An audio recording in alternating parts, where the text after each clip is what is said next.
आज एक ऐसी कहानी लेके आया हूँ जिसे सुनने के बाद पता चलेगा कि व्यक्ति मरने के बाद स्वर्ग जाता है या नर्क। एक वृद्ध व्यक्ति की इच्छा थी को वो मरने के बाद स्वर्ग ही जाए। इसके लिए वो रोज गरीबों को खाना खिलाता और उन्हें दान भी देता। अचानक एक दिन उस आदमी की मृत्यु हो गई। उसका एक बेटा था जिसे मालूम था कि मेरे पिताजी मरने के बाद स्वर्ग जाना चाहते थे। उसका बेटा यह सुनिश्चित करना चाहता था कि उसके पिता स्वर्ग में गए हैं कि नहीं, पर समझ नहीं आ रहा था कि कैसे। गांव के कई विद्वान लोगों ने सलाह दी कि गौतम बुद्ध, जो कि एक प्रबुद्ध व्यक्ति हैं, यदि वह स्वयं तुम्हारे पिता की सिफारिश करें तो तुम्हारे पिता यकीनन सीधे स्वर्ग में चले जाएंगे। इसलिए वह गौतम बुद्ध की तलाश में निकल पड़ा। खोजने के बाद उसने पाया कि गौतम बुद्ध एक विशाल सरोवर के सामने एक वृक्ष के नीचे बैठे थे।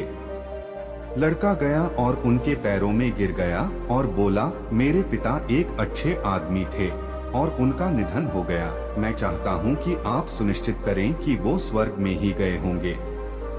गौतम बुद्ध कुछ बोलते इससे पहले लड़का बोला, उन्हें स्वर्ग ही जाना चाहिए, आपको कुछ करना चाहिए, आपके पास कोई विकल्प नहीं है। गौतम ने कहा, अब मैं क्या करूं? तुमने मुझ पर पहले से ही यह सख्ती कर दी है। ठीक है, तुम एक काम करो, घर वापस जाओ, 4 बजे नदी में डुबकी लगाओ। उसके बाद एक मिट्टी का घड़ा लो और उसे बता दिया कि उसे क्या क्या करना है। लड़का जल्दी जल्दी वहां से मटका खरीदने के लिए गया और दुकान का सबसे बड़ा घड़ा खरीदा। उसने उस घड़े को आधा पत्थरों से और आधा मक्खन से भर दिया और उसे बांध दिया। बड़ी मुश्किल से उसने इस भारी घड़े को उठाया और ले जाकर गौतम के सामने आकर खड़ा हो गया। गौतम ने उसकी ओर देखा और कहा, 3 बार झील के चारों ओर जाओ और आओ। वह आदमी इस भारी बर्तन को लेकर झील के चारों ओर 3 बार घूमा। जब वह आया और गौतम के सामने खड़ा हो गया तो वह बहुत थक चुका था। गौतम ने उनकी स्थिति और उनके दृढ़ संकल्प को देखा। उन्होंने उससे कहा, बस पानी में चलो, चलते रहो जब तक पानी तुम्हारे सीने में न आ जाए। वह पानी के अंदर गया।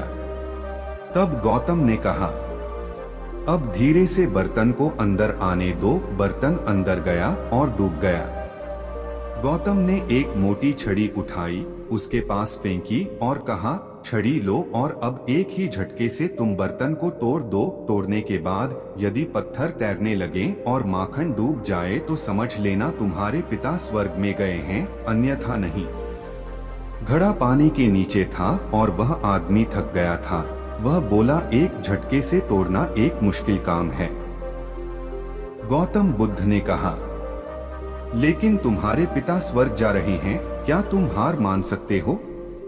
वह वहीं खड़ा हो गया और तैयार हो गया। उस आदमी ने उन सभी देवताओं के बारे में सोचा जिन्हें वह जानता था और उसने अपनी सांस रोक रखी थी।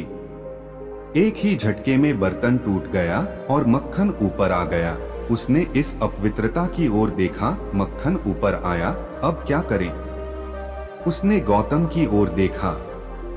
मक्खन ऊपर आया जबकि पत्थर ऊपर आने वाले थे और वह आदमी पूरी तरह से निराश और उदास महसूस कर रहा था। फिर वह मुड़ा और वापस चलने लगा। जैसे ही वह पानी से बाहर निकलने लगा, उसका दिमाग काम करने लगा। वह गौतम के पास आया और पूछा, आपने कहा था कि मक्खन डूबेगा और पत्थर तैरेंगे, यह कैसे संभव है? यह तो प्रकृति के नियम ही ऐसे हैं कि पत्थर ही डूब सकते हैं, मक्खन केवल तैर सकता है। क्या आपने मुझे धोखा दिया? गौतम बुद्ध ने कहा, ओह, अब जब आप प्रकृति के नियमों के बारे में इतना जानते हैं तो समस्या क्या है?